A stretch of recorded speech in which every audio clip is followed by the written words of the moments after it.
rebuilding confidence, and harmonizing with nature. With over 4 decades of changing lives, your self-discovery archaeologist, get ready to be the best of you with your host, Beverly Zymet. Hello and welcome to the Beverly Zymet Show, where being the best you has just gotten easier. And my guest today is Carol Boston. And no, she's not from Massachusetts. Yes, ma'am. You said by Fort Lauderdale? Yes, ma'am. South Florida. South Florida, and you've lived there for a while. 33 years. It's an interesting story of how I got here. One of the things I talk about, I actually just changed it on my new website and bio, is that sometimes you have to trust in someone else's vision for you, right, until you can believe it for yourself. And back in 86, 87, I was going through a divorce. My car caught on fire. The insurance wouldn't pay for it. I didn't understand. I called my dad. I think I told you he's very Southern. And I said, Dad, you've been in the insurance business for 35 years. You got nothing. And he says, well, Carol, I'm not in that kind of insurance, but if you come home, I'll have somebody help you get a car. So off I go to Shreveport, Louisiana.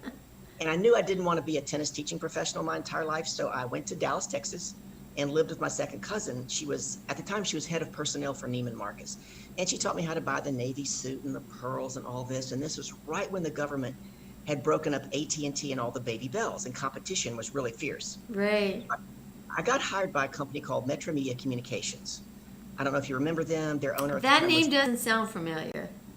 The owner was John Kluge. He also owned at the time the Ice Capades, the Harlem Globetrotters. Okay, sure. And he had like 47 radio towers. So the lady who hires me says, can you come in tomorrow and meet my boss, the vice president? So I said, sure. So I went in, she interviewed me, she kind of looked me up and down, and she says, great, I'll see you in Miami in a week. And I said, no, you won't. Yeah, this is a true story. I needed a job, by the way. And I said, you have an office in Dallas. I'm interviewing in Dallas. My friends from the tennis tour in Dallas, and my family's 3.5 hours away. I'm working in Dallas. She calmly looked at me again and she said, I need somebody really strong in Miami in a week. And I said, how do you know I'm strong? I've never done this before in my life. She was calm again and she said, just trust me and be there in a week. And so I did.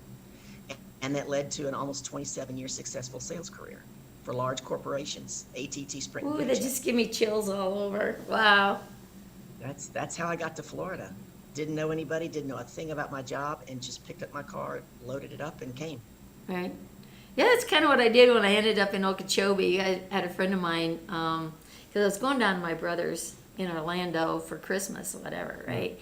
And he's from New York, and he said, well, how long are you going to be in Florida? I said, I don't know.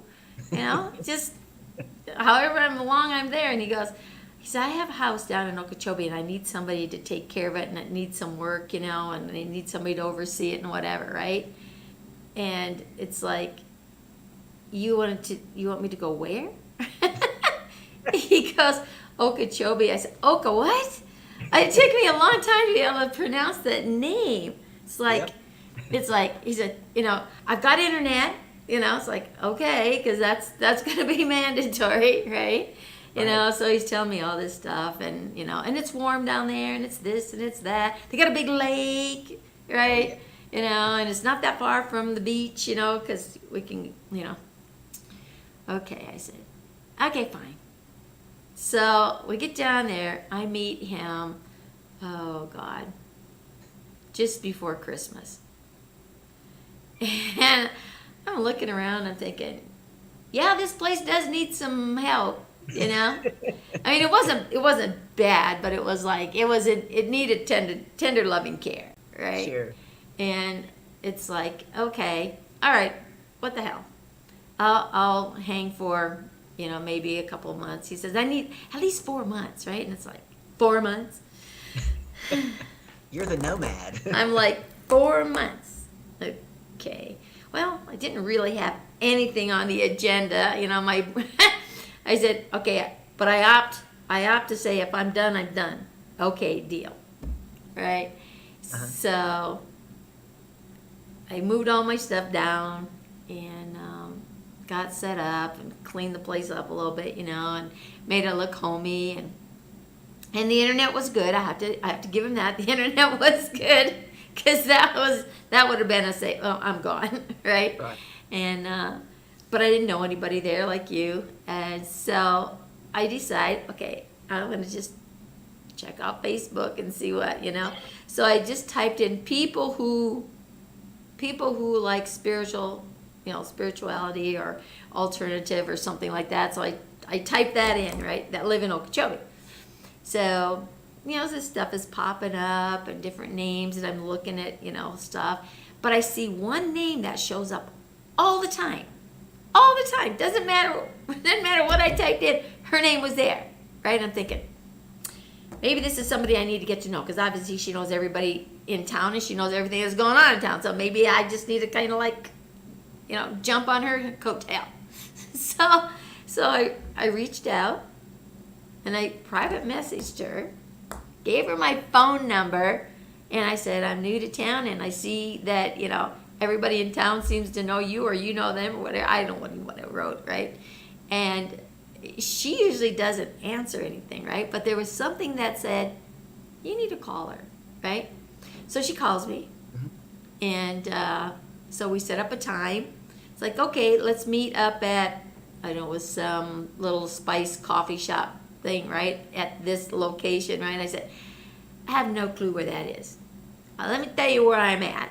And then you tell me how to get there, right? It's like, okay. So I did. So I met her. It was like, actually, it was on New Year's Day. Oh, Well, wow. it was a Sunday, right? And so we get there, and we connected, right? Well, the place was closed, so we decided we'd go right across the street. There was a little park area, and we sat in the little gazebo and whatever, and we talked, and then we talked, and then we talked some more, right? And I think we met like around 1 o'clock. Now it's coming up to 5 o'clock, and this is in the winter time, right? So it's starting to get dark, and it's starting to really get kind of chilly, right? And she said, why don't you just come over to my place and we'll have something to eat and we'll talk some more. It was 10:30 at night. Wow. We just clicked. Connection, yeah. Just clicked, right? And so then I say, okay, now I know that where I live, that there's got to be a road, because she was down on, I guess it was the east side. I don't even know. One direction or the other. This is the roads that run through town. So I knew there was one closer to that end of town where I lived, but I didn't know how to get to where I was, because you have to remember now I've been in town 2 days. 2 days. And there's no GPS on your cell phone. Well, some of the places didn't register GPS. Okay, this is Okeechobee. This is Okeechobee, right? So I says, is there a shorter way for me to get to where I'm at versus having to go all the way back that way and then all the way back that, and then I'll come all the way back down this way again? And she goes, yeah, so tell me where you live. So I told her the road that I lived on and the street that I was on, and she goes, and then she starts describing the house, right? And I said, yeah. And she goes, she used to live there. Oh my goodness. She knew the guy, the same friend that I had. We both knew him. Yeah, and she actually rented that place for, I don't know, a couple of years. Small world. Oh my gosh! I mean, what are the chances, right? And so she says, "Oh yeah, this is how you get there. It was easy, right?" It was so funny, but we bonded, and we just, to this day, we're still very good friends. That's awesome. Yeah, and I did meet some beautiful people down there. I met some of the snowbirds, and still have connections with them. That's the neat thing about what I do in that traveling. Mm-hmm. Right? So it's always fun stories to hear how people get to their destination where they are. So you said you had 27 years in this sales career. Mm-hmm. You've been there 33. So what did you do when that ended? Actually, it was back in 2014. I had been in a car wreck, the year before, had some issues from that, was in a toxic relationship and chose to stay there thinking I needed her testimony in my lawsuit. I was having to sue Allstate because the kid who hit me was uninsured. And there was a lot of medical bills out of pocket, that kind of thing. And I get a call one day and they told me they were basically changing my territory by 80%. And I'm like, Whoa. 80%? I've been building this territory for 5.5 years. A friend of mine whispered in my ear about an opportunity with a small company. Now, I loved large organizations. I worked for ATT, Sprint, and Paychex. I love structure, and I'm a really weird salesperson because I'm a rule follower. They loved me. So I went on this interview for this really small company. They interviewed me twice. They gave me the job. They doubled my base pay, gave me a director title plus commissions. I mean, I could just see the income possibilities, right? So I negotiated a week's vacation up front because we'd already paid for it. So there I was, 6 weeks into this job on vacation, being a good employee, staying in touch with my boss, the CEO, and I get an email asking my opinion on something. So I'll never forget. It was a Saturday morning, 9 o'clock. I replied back, and I waited, and I waited, and it took 12 hours. 9 o'clock Saturday Wow. night, we come in from dinner. There goes my phone. Ding, Carol Boston, you've got mail. And here's what it said. It said, Carol, comma, that's what you really think? And it had 5 question marks behind it. And it said, don't bother coming to this office on Monday when your vacation is over. You're done here. Oh my gosh. I got fired in an email on vacation for giving an opinion that I was asked for. I came back to Florida and I was here one day and had interviews. I had a very successful career and I interviewed all over this country, Beverly. I was flown to California, Chicago, Austin, Atlanta, sometimes 4 interviews deep to dead silence. And I'm thinking, what is the irony that I closed all this business for 26 years and I can't close a deal to get a job? So faith is and I was totally depleting my 401k. I did this for a long time. And faith is my foundation. And so that's where I went. So in my prayer time one day, I said, God, I really did yell. Oh yeah, I've had some of those conversations too. I get you. I said, yes. I said, you made me. You know I do not want to own my own business. I'm not cut out to be an entrepreneur. You have got to help me find a good job. Beverly, literally 2 weeks to the day from that prayer, I got an email from a woman that I'd met one time out of town at a conference for 30 minutes. And she gifted me a $3,500 ticket to go to Los Angeles to study at Guerrilla Business School. Now, Guerrilla Business School is a foundational school for entrepreneurs. Right. So I tell people that, my God has a sense of humor. And one of the first things I learned there, and I actually use this in my talks and my teaching, is you can't read the label when you're inside the jar. Oh, I like that. I like that. Is so true. That is so true. Right. And that's why I believe everybody needs a coach. I mean, even at one point, Oprah had 4 coaches. And when someone said, why do you have 4 coaches? Oprah said, nobody's an expert in all 4 quadrants of my life. And I want to know that I'm living my life at the highest level in all areas. Right. So I really connected with some people there, and it was really all about leadership. I started studying with some of the greats in leadership. And one of the things that really impressed me that I teach, I use it in my life, I teach it with my clients, and I teach it in corporate America, is empowering questions. And I was amazed at them, and I wanted to master them. And so that's really a lot of what got me started. And the questions are the answers, right? I believe we all came here fully equipped. Right. We have all the answers inside of us. We just don't know how to ask the right questions to get to the answers. So this proceeds on, and several unique things kind of happened along the way. And in 17, I'd gotten my 2nd coaching certification, and I was still trying to hold on to what was familiar. I had 3 little products I was trying to sell. Right? I was trying to sell these 3 products into HR of these large companies. So there I was in December of 17, and I'm at Nova Southeastern University, meeting with a lady. We talked about the different products and everything. We talked a little bit about my coaching because I still wasn't committed yet, right? Right. We're walking back across campus, and she stops and she looks me up and down. She says, I know what I'm going to do for you, Carol. And I said, what? She said, I'm going to hire you. I said, to do what? And she said, to speak. And I said, to speak? She said, don't give me that, you know what, BS. You're a speaker. And I said, who am I going to speak to? And she said, I'm going to put you in front of 45 or 50 of the top HR people in South Florida. And I thought to myself, I am in the frying pan. And I said, this is December, the first week of December. And I said, when am I going to speak? And she said, probably March. And I thought, oh my God, I'm in the fire now. March. And I said, how long am I going to speak for? She said, 90 minutes. I said, 90 minutes? And she just looked at me calmly. This is another one of those trust in someone else's vision for you. Right. She said, send me your CV and send me your fees. And I'm thinking, fees? I'm going to get paid the very first time I speak? Who does that? So this bad business deal that I talked about, I got into, I did meet some extraordinary people that have really impacted my life through this. Right. One of them is a lady named Lori, who helps me with content with my speeches and my workshops. And another one was a lady named Heather, who happened to also be in HR. So as God would have it, or luck, however you want to look at it, the speech, the talk, the workshop got moved from March to August the 9th. It was a blessing in disguise. And on August the 2nd, this friend Heather got me to do a 90-minute workshop at Kaiser University.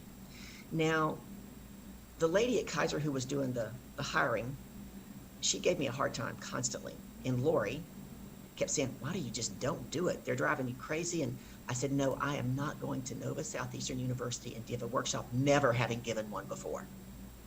So off I go. So I'm doing this one come hell or high water, right? That's exactly what it was.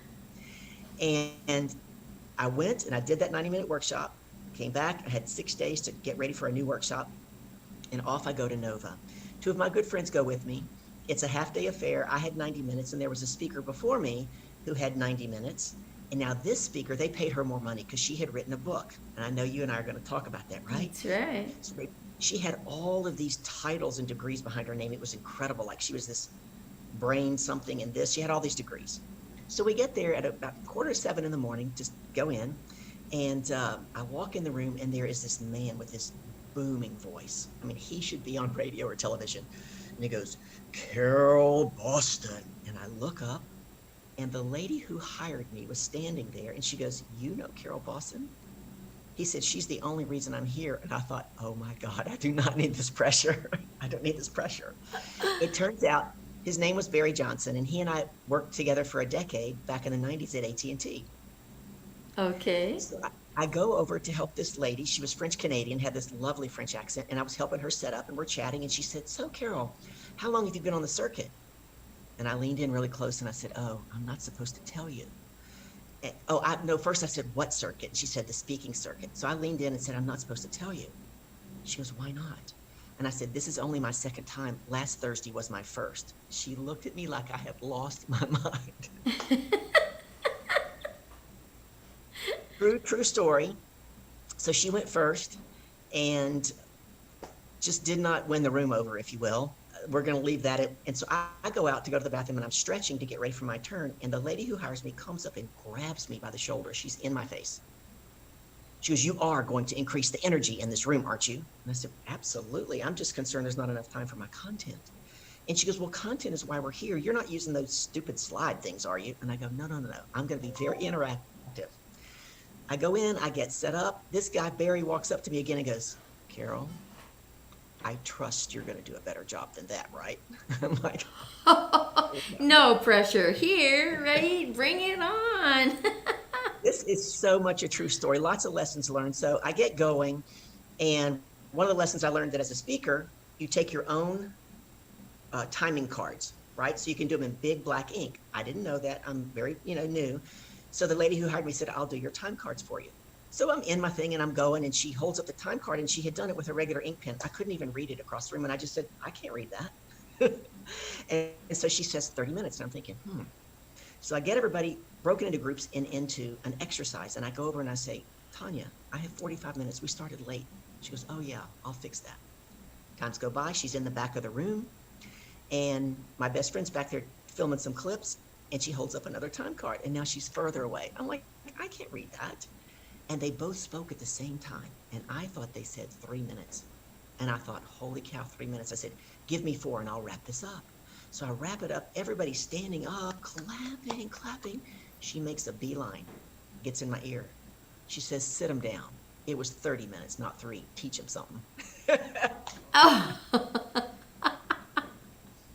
Everybody sat back down. We opened it up for Q&A. And to be candid, those last 30 minutes, Beverly, I was so in my element. I enjoyed that. It was free flow, kind of like what Yeah. you do in your show. And I so enjoyed it. There happened to be two people in the audience that had been in the same audience at Kaiser the week before. And one of the ladies comes up to me. She's tall, so I'm looking up at her. And she says, Carol. And I said, what? She goes, you were really good last week at Kaiser. And then she pauses like I'm thinking. She goes, you were effing amazing today. I'm like, Well, you know, Thank what you. you're describing here, Carol, when you find your passion, when you're in that element, as you mentioned, right?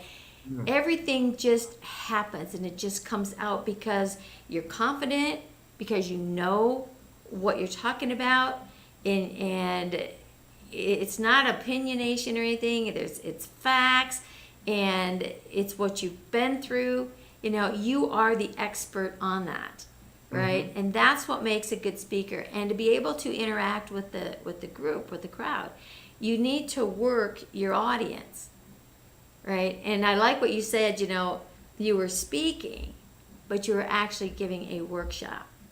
Yes.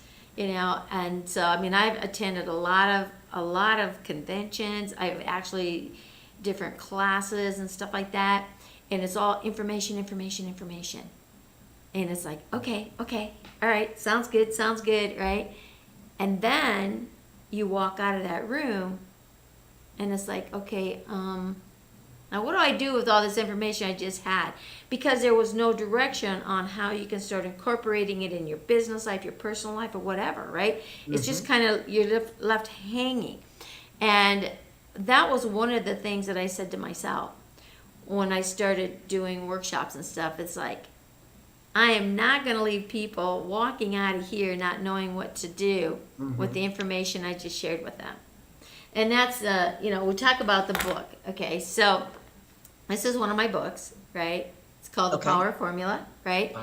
There's actually, in the back, there's things for them to do, right? So there's science behind a lot of things that go on with the brain, the consciousness, the subconscious, things like that, right? The different emotions and the feelings and where they're buried, how to get them out, and all that type of things. But at the very end, that last chapter says, here is how you do it. This is the formula. You've got 5 steps. You've got recognize and acknowledge, release, replace, and accept. So those are the rah-rah system. So how does this work? And there's a couple different techniques in there for them to use. So what you're sharing with me and why being on the circuit and doing what you did and the response that you got was not only did you give them information that was critical, that was informative for their line of work, that was your passion. It's what you knew, you came from the heart, but you also said, let's apply it. Let's apply it, right? Anytime I speak, depending on length of talk, I tell them it's my intention that you're going to walk away with 1 to 3 things that you can begin to implement as soon as you walk out this door. Right. Because I believe, and it sounds like you believe this too, simple is doable, complex is just interesting. Right. Well, you give them too much to do and they're not going to do anything. Too many choices, right? You know, so you have 3 things, right? These 3 things that we're going to talk about and implement that you can go home and use. Yeah. 3's not overwhelming. It's no big deal. I can do this, right? And that sets you apart. That's what makes the difference. You know, and there's different ways of speaking from the stage. You know, you speak in a workshop type format where people are coming to learn and apply. You know, and so you have a set fee, you know, for people to come into the room, or if someone is speaking, depending on what type of speaking engagement or workshop that is. And then you have the speak to sell from the stage, right? And those are usually anywhere from 30 to 60 minutes, right? Where now you've got application and information at the same time, and then you've got your sales pitch at the end, so that they can move up into that next level of learning and being a part of what it is that you have to offer, right? So Yeah. if I were to ask you, have you been on both stages that way, and which one do you prefer over the other? I've had quite a few speaking engagements locally, and I was actually hired 6 times last year to speak and go in and teach inside American Express. I have not been given an opportunity to just sell from the stage. Okay. I have tried to learn from some of the best, like Suzanne Evans is phenomenal at Yes. selling from the stage.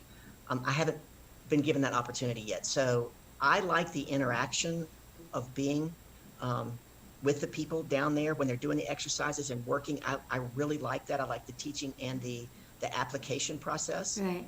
One of the I was telling you that this was the second pivotal time, right? When I believed in someone else's vision for me.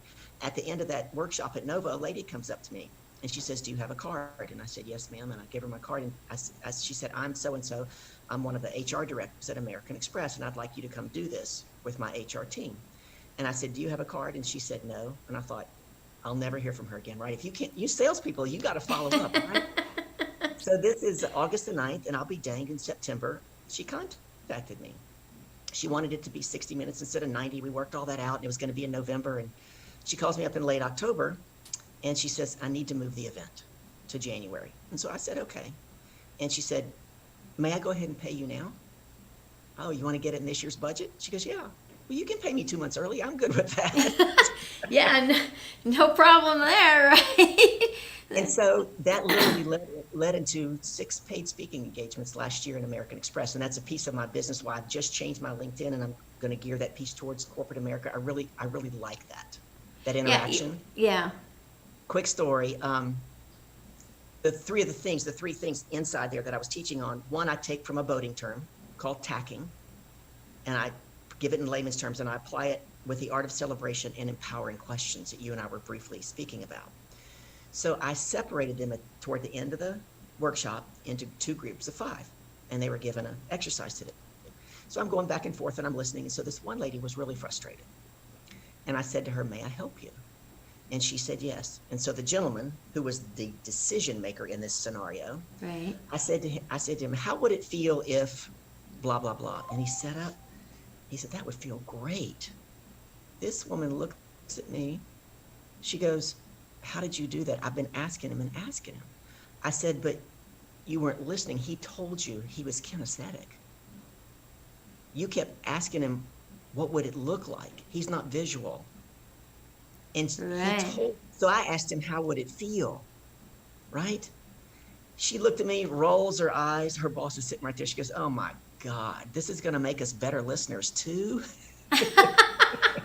Well, you really tapped on a really unique but important aspect, because it's knowing the personality of the person that you're talking with. Of course, being in sales, you probably have a lot of different personality trait, things that you've studied and whatever. To know, like you say, are they a feeling person, that touchy feeling, or are they just an understanding person? Do they just know things? Are they strategists? What's the difference of each one of those? So when you say, what does that sound like? Now they're audio, right? Yep. What does that feel like? Now they're that kinesthetic. Well, what does that look like? Mm-hmm. Is different, so each one of these has a way, just by one simple little word, changes everything so drastically. And in the simple little words, Yes. feel, look, see, Yep. taste, right? Yep. And it's amazing. So when you can understand that, and when you're working with clients or customers, that makes a big difference, because now you're speaking their language. Exactly. And I did a virtual teaching on how to use empowering questions to more easily convert prospects into paying clients on a virtual thing last week. And one of the ladies says, "But what if I can't figure out what they are or how they learn?" And I said, "Ask them." She goes, "What?" I go, "Oh yeah, I was in a big opportunity in corporate America one time. And this guy was like a brick wall. And I finally just said to him, "How do you like to learn things?" And he said, I like to see them. I like to see pictures. Boom. I was up out of my chair. I was on the whiteboard drawing pictures. But I just had to ask him because I couldn't read him. I said, you just have to be willing to be vulnerable and just ask him. Yeah. Yeah, and those are the key words that you're listening to. Yep. Right? You listen for that simple little word. You know? And I think one of the things most people lose in conversation is they don't listen and hear what's being said, right? So those simple little words will tell you so much about that person that it's almost mind-blowing. It right? is. Yep. And to go back to your original question, I would love an opportunity to be able to sell from the stage and to have that experience and to see what that's like. Right. So one day when I get that opportunity, I'll reach back out to you and let you know how I like it. Well, you know, there's similarities, but then it's different. It's like being on a sales call, right? And again, you know, you have X amount of time, right? But knowing, you know, on that sales call, again, you're seeking, you know, what are you guys looking for? Can you see the outcome? What's your pain point? Yep. So how do you feel about that? Now you're tapping into, you know, somebody somewhere, all of them somewhere. So you want to get used to using those words in that conversation because you don't know what your audience is and what they're, you know, how they respond to it. So how many people can see this, right? Oh, well, we have this many, right? How many people really feel what's going on? Right? And it's like, okay, how does this look to make your world different? You know, does this look different in your future? Right? You know, just little simple things, you know, and again, you put your hand up. I mean, this is just habit, you know, you put your hand up because the audience, if it relates to it, they'll put their hand up, and how high it goes will tell you, oh, this is how they learn. Right? So you want to start incorporating all of that when you're selling from the stage. It's like being on a one-on-one sales call. However, you've got a group of people out here. And and so it's what's in it for them. Yep. Right? What's it going to cost? And what is the result? How do I make this work for me? Right? Exactly. So those are 3 questions that you want to answer, you know, and then you have it in the budget for whatever price range that it is, right? You have your high ticket, and then you make your offer, and then if anyone has questions or needs special attention, they can talk to you when they come back to your table or whatever, you know. So you have your segments, right? And you have so many minutes for this, and so many for this, and so many for this, and so many for this, right? And but it is it's different. But again, both of them make a difference because if you don't have a paid engagement and you're doing speaking and selling from the stage, that sale from the stage is what's going to give you the ability to be back on stage because now you've gotten paid to be up there to do what you're doing, you know, in a workshop, you know, whether that workshop is an hour or 3 hours or half a day or a weekend, right? Sure. Right. So then, so they kind of mirror one another, you know. It's interesting that you say that because one of the ladies that attended the workshop last week and we had Q&A afterwards, this woman was a hoot. I mean, I really liked her. She was funny. And she too had been in sales for 25 years. And so we were doing Q&A and she was like, I can't even get the question out. And I said, well, what's up? And she's like, well, number one, I just have to tell you that I've been in sales for 25 years and it would never have ever crossed my mind to ask somebody, how would it feel? She said, that is mind-blowing. She said, that is mind-blowing. And then she was trying to wrap it around another question, but I found that very interesting that she too has been successful. I mean, she's been doing it for 25 years. And I think, you know, if I knew then what I know now, especially about how to ask empowering questions around the areas of probing and clarifying values and objectives, I would have had an even better sales career. Right. I would have. Yeah. Yeah, that's great, you know. And some people just kind of have that knack, but it's a personality. You know, I'm a feely, touchy person, right? And the way the world is gone right now, I don't think I'd do so good out there. Whatever, right? So, oh, Carol, this has been a treat. I really enjoyed our talk today. There's a lot of great information that you shared with our audience. So, hey, you're listening out there. Give us some comments. Let us know what you liked about Carol. And do you want to come and listen to her speak sometime? Let her know. Maybe you're someone looking for someone that needs, a speaker. And she's doing her own coaching. And she's going to write a book. Yes. Because we're going to make sure of that. Don't die with your story in you. Mm-hmm. That was a quote from Wayne Dyer. And I've loved Wayne Dyer from the day one when he started out there on his spiritual journey and stuff. Mm-hmm. It was like we were walking this journey together. And so many things that he was doing, I was doing, and when he'd come out with another book, it's like, yes, right on. That's exactly what you were doing. That's exactly what I was doing. I should have wrote that book, right? I'm not kidding you. I don't know how many times I said that. I should have wrote that book, right? And he wrote it. It's like, so guess what? I write my own books now, right? Good for you. And it does open doors. It really does. It puts you on stages. It puts you out in that line of authority.